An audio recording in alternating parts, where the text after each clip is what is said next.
이순이는 7년 만에 시장에 나왔습니다. 좁은 골목을 지나다 발이 멈췄습니다. 믿을 수 없는 광경이 눈앞에 펼쳐졌죠. 7년 전 그날 3억을 들고 사라진 여자. 아들의 약혼녀였던 그 여자가 거기 있었습니다. 낡은 옷을 입고 아이와 김밥 한 줄을 나눠 먹으며 순이의 머릿속이 하얘졌습니다. 3억을 가진 여자가 왜 이렇게 살고 있는 걸까요? 아니, 애초에 그 돈을 정말 가져간 게 맞기는 한 걸까요? 그녀가 믿어온 7년이 흔들리기 시작했습니다. 모든 것은 7년 전 그날부터 시작됐습니다. 7년 전 봄 산속이었습니다. 준혁이 산길을 내려오다 갑자기 비틀거렸습니다. 얼굴이 하얗게 질렸고 식은 땀이 흘러내렸죠. 가슴을 움켜쥐며 무릎을 꿇었습니다. 숨이 막혔습니다. 주머니를 더듬었지만 손에 힘이 들어가지 않았습니다. 그의 시야가 흐려지기 시작했고 귓가에서 이상한 소리가 들렸습니다. 쓰러지기 직전 흐릿한 시야에 무언가가 보였습니다. 검은 장갑을 낀 손이었습니다. 그 손이 천천히 바닥에 떨어진 약봉지를 주워갔습니다. 준혁은 그대로 의식을 잃었습니다. 나흘 뒤 장례식장이었습니다. 빈소는 조문객들로 붐볐습니다. 향 연기가 피어올랐고 곡소리가 울려 퍼졌습니다. 상주석에는 검은 상복을 입은 여자가 앉아 있었습니다. 순이었습니다. 그녀는 멍하니 허공을 바라봤습니다. 눈물도 나오지 않았죠. 충격이 너무 컸습니다. 사흘 전까지만 해도 멀쩡했던 아들이 갑자기 세상을 떠났으니까요. 새벽 3시 장례식장이 조용해졌을 때였습니다. 순이의 조카 진우가 급하게 달려왔습니다. 얼굴이 창백했고 숨을 헐떡이고 있었습니다. 고모님, 큰일 났습니다.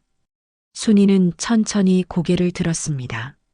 집에 갔더니 금고가 열려 있었어요. 순이의 눈이 커졌습니다. 돈이 없어졌어요. 현금 3억이랑 한약재 전부요. 순이는 벌떡 일어났습니다. 그리고 고모님, 진우가 말을 멈췄습니다. 말하기 망설여지는 듯 했죠. 민서 씨가 사라졌어요. 짐도 다 없어졌고요. 제가 새벽에 봤습니다.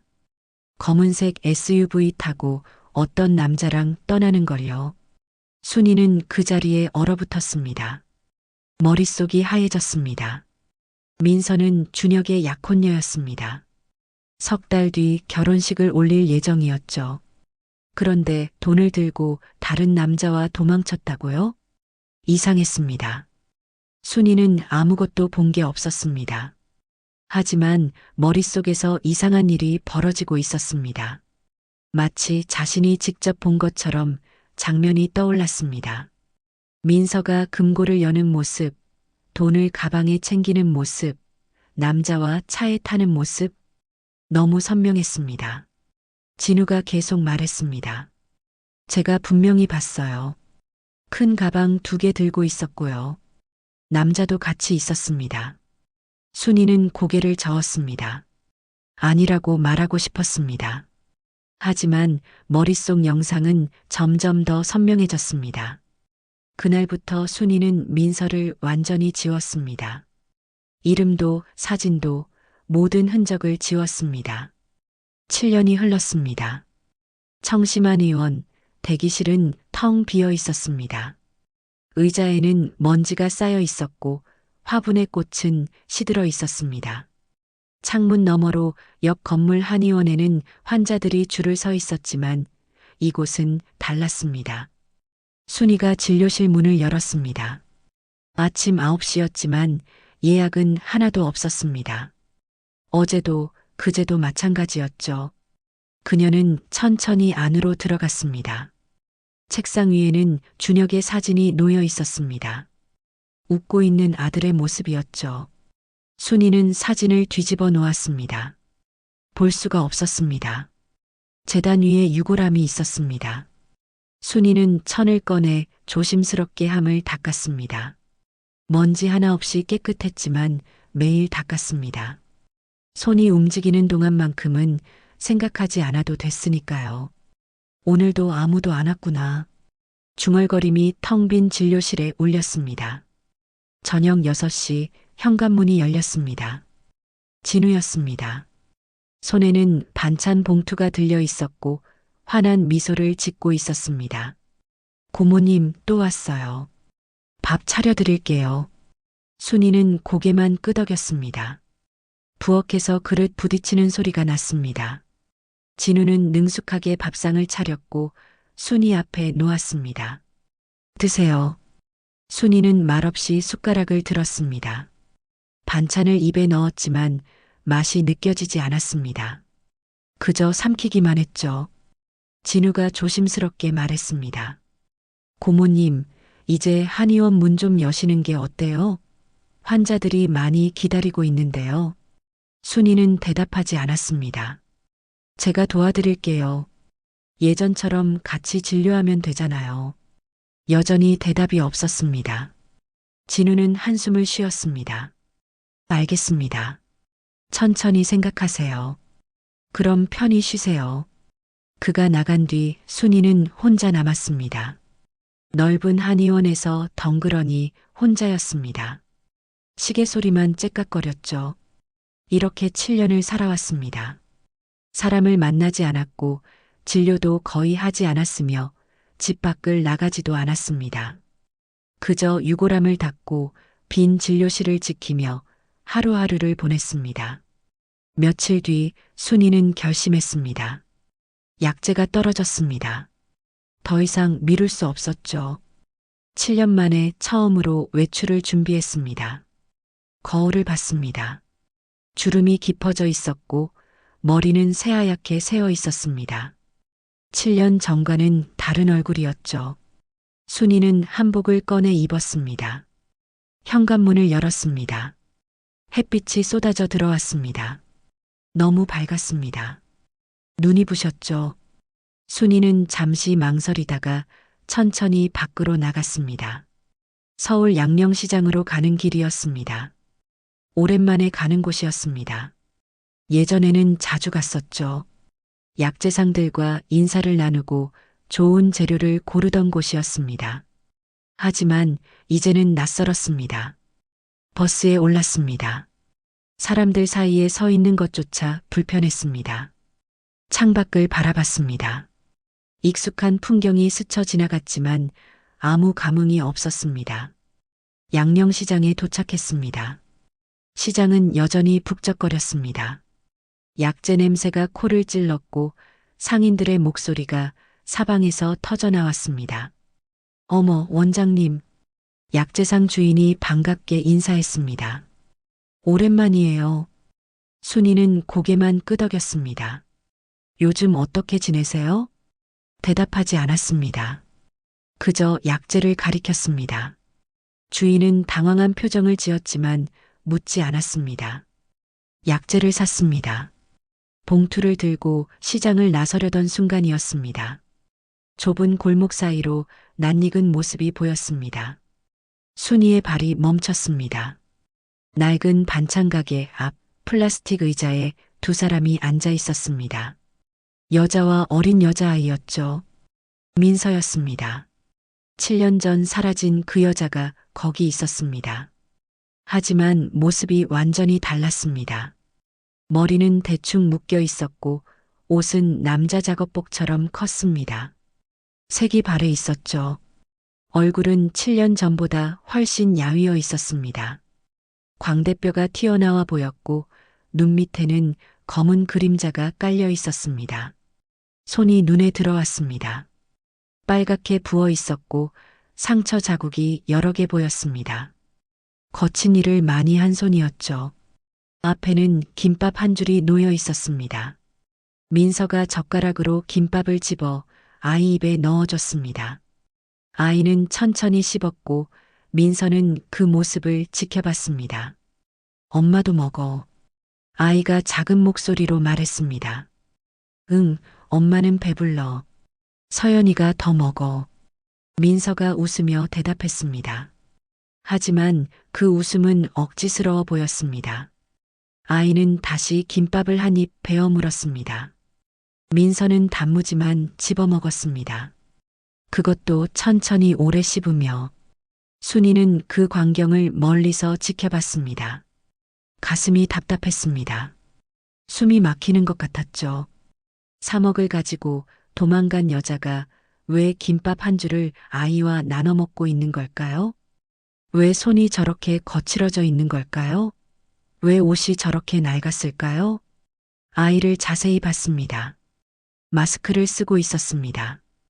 팔은 너무 말랐고 피부는 창백했습니다. 건강해 보이지 않았죠. 민서가 아이의 이마에 손을 얹었습니다. 열을 재는 것 같았습니다. 걱정스러운 표정이었죠. 그리고 작게 한숨을 쉬었습니다.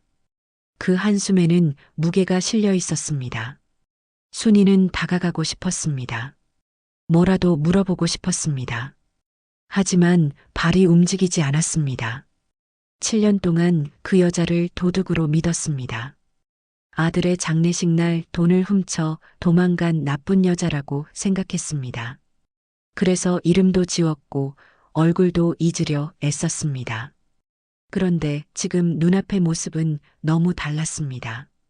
민서와 아이가 자리에서 일어났습니다.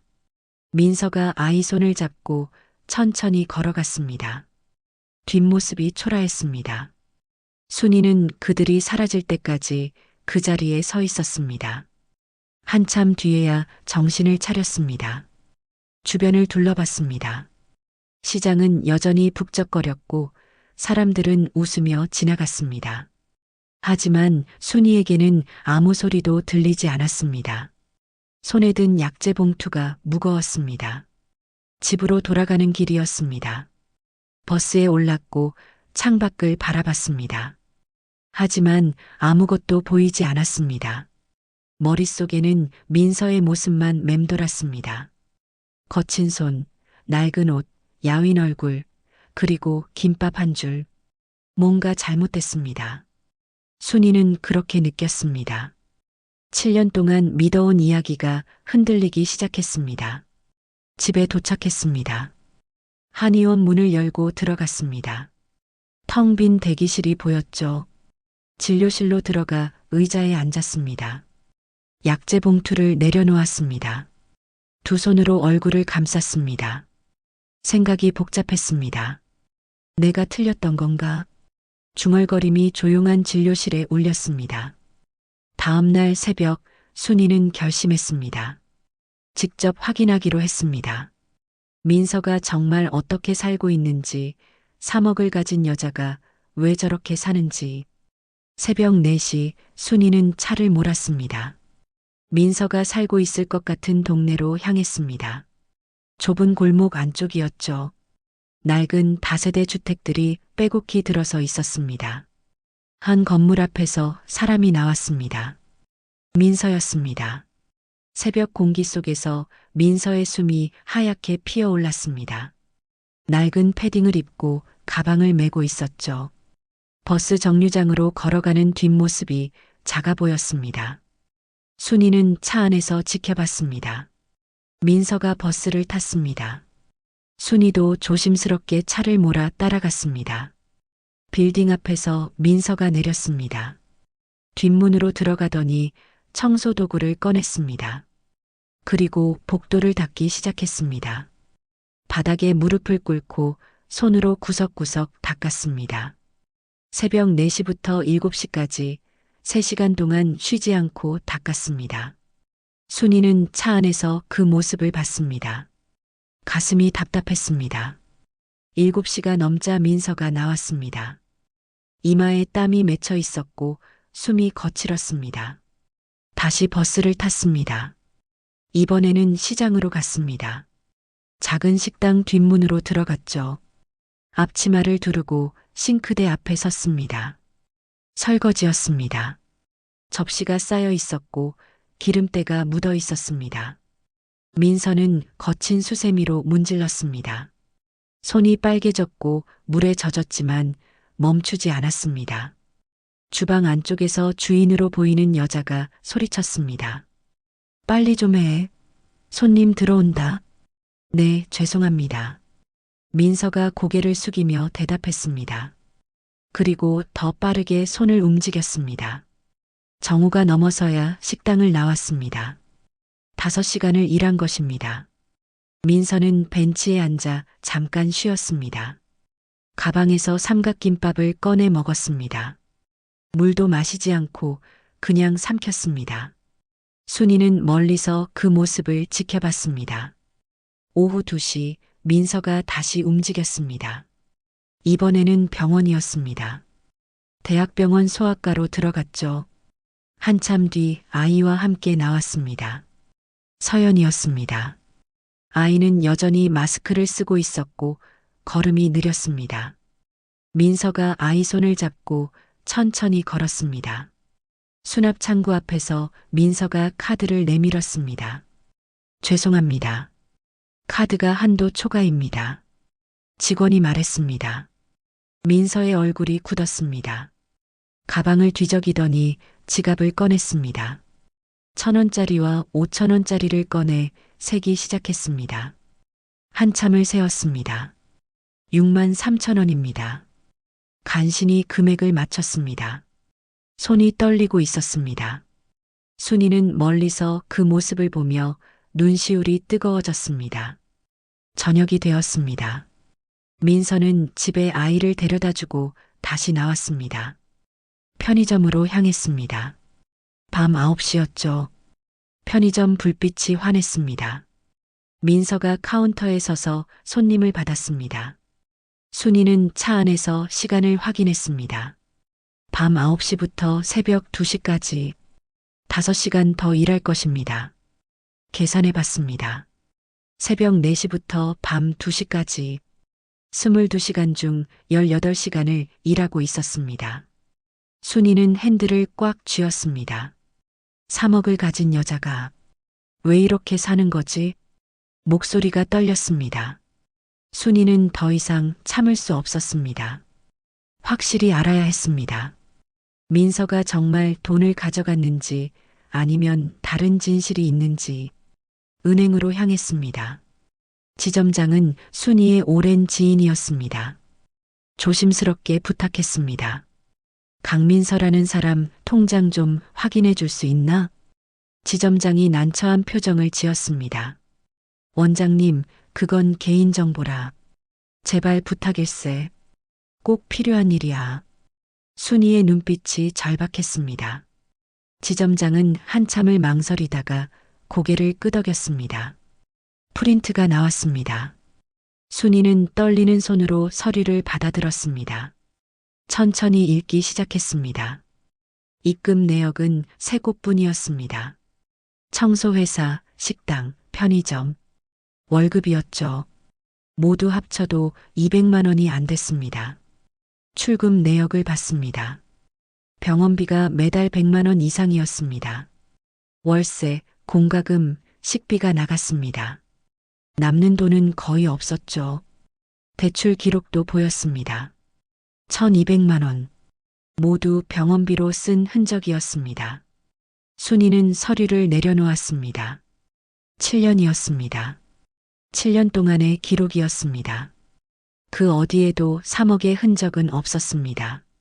큰 돈이 들어온 적도 사치한 흔적도 전혀 없었습니다. 내가 완전히 틀렸구나. 중얼거림이 새어나왔습니다. 집으로 돌아왔습니다. 진료실에 앉아 오래 생각했습니다. 민서가 돈을 훔치지 않았다면 누가 가져간 걸까요? 누가 거짓말을 한 걸까요? 준혁의 방으로 갔습니다. 7년 만에 다시 들어가는 방이었습니다. 먼지가 쌓여 있었고 시간이 멈춰 있었습니다. 책상 서랍을 열었습니다. 낡은 공책이 나왔습니다. 준혁의 필체였습니다. 순이는 펼쳤습니다. 첫 장에 날짜가 적혀 있었습니다. 7년 전 봄이었습니다. 준혁이 죽기 1달 전이었죠. 글을 읽기 시작했습니다. 진우 형이 이상하다. 한약재를 이상한 곳에서 들여오는 것 같다. 중국산을 국산으로 속이는 게 아닐까? 확인이 필요하다. 순이의 손이 떨렸습니다. 다음 장을 넘겼습니다. 거래처를 조사해봤다. 진짜 이상하다. 가짜 약재를 쓰고 있는 게 확실하다. 하지만 어머니한테 말하면 안 믿으실 것 같다. 증거를 모아야 한다. 마지막 장이었습니다. 증거를 거의 다 모았다. 다음 주에 어머니께 보여드려야지. 진우 형이 눈치챈 것 같긴 한데. 괜찮겠지. 그게 마지막이었습니다. 순이는 공책을 가슴에 안았습니다. 눈물이 흘러내렸습니다. 준혁아, 미안하다. 내 말을 믿었어야 했는데. 목소리가 떨렸습니다. 순이는 공책을 들고 서재로 갔습니다. 책상에 앉아 메모지를 꺼냈습니다. 펜을 들었습니다. 그리고 적기 시작했습니다. 준혁의 의심 진우가 가짜 약재 유통, 민서의 통장 7년간 3억 흔적 없음, 진우의 증언 민서가 돈 들고 도망갔다? 선을 그었습니다. 진우와 연결되는 선이었습니다. 모든 의심이 진우를 향하고 있었습니다. 전화를 걸었습니다. 보안업체였습니다. 7년 전 한의원 CCTV를 복원할 수 있습니까? 한번 확인해 봐야 합니다. 내일 방문하겠습니다. 전화를 끊었습니다. 순이는 창밖을 바라봤습니다. 어둠이 내려앉고 있었습니다. 진실이 보이기 시작했습니다. 7년 동안 보지 못했던 진실이 천천히 드러나고 있었습니다. 진우, 설마 내가? 조용한 중얼거림이 어둠 속으로 사라졌습니다. 다음 날 보안업체가 왔습니다. 7년 전 파일이 남아있네요. 화면에 영상이 떴습니다. 밤 11시 진우가 한의원에 들어왔습니다. 준혁의 약장을 열고 주머니에서 작은 봉지를 꺼냈습니다. 약재함에 무언가를 털어 넣었습니다. 순이는 숨이 멎었습니다. 민서를 찾아갔습니다. 좁은 원룸 서연이 자고 있었습니다. 7년 전 그날 무슨 일이 있었나? 민서가 떨리는 목소리로 말했습니다. 진우 선생님이 협박했어요. 떠나지 않으면 저도 뱃속 아이도 위험하다고. 뱃속 아이? 서연이에요. 준혁 오빠 아이예요. 민서가 USB를 꺼냈습니다. 준혁 오빠가 남긴 거예요. 화면에 준혁이 나타났습니다. 어머니, 이 영상을 보신다면 제가 죽은 겁니다. 진우 형이 저를 죽이려 할 겁니다. 민서만큼은 지켜주세요. 금고가 털리면 그건 진우 형이에요. 순이는 얼어붙었습니다. 그 순간 깨달았습니다. 7년 전 민서가 도망가는 장면. 그건 진우가 반복해서 말한 것이 머릿속에서 영상처럼 만들어진 것입니다. 조작된 기억이었습니다. 내가 뭘 한 거지? 순이는 민서의 손을 잡았습니다. 미안하다. 7년 동안 너를 오해했구나. 눈물이 흘러내렸습니다. 민서도 울었습니다. 그때 서연이 신음소리를 냈습니다. 얼굴이 창백해지더니 의식을 잃었습니다. 구급차? 민서가 소리쳤습니다. 병원 응급실이었습니다. 의사가 나왔습니다. 골수이식이 필요합니다. 비용이 3천만 원입니다. 민서가 무릎을 꿇었습니다. 제가 내겠습니다. 순이가 말했습니다. 수술이 끝났습니다. 서연은 안정됐습니다. 순이는 결심했습니다. 더 이상 물러설 수 없었습니다. 민서야, 7년 전 진우가 한 말 다 기록해줘. 그리고 진우에게 전화를 걸었습니다. 진우야, 한의원 서류 서명할 거야. 집으로 와라. 정말요? 바로 가겠습니다. 전화를 끊었습니다. 이제 끝낼 거다. 순이의 눈빛이 차갑게 식어 있었습니다. 저녁, 진우가 한의원에 도착했습니다. 여기 서명만 하시면 됩니다. 순이는 노트북을 켰습니다.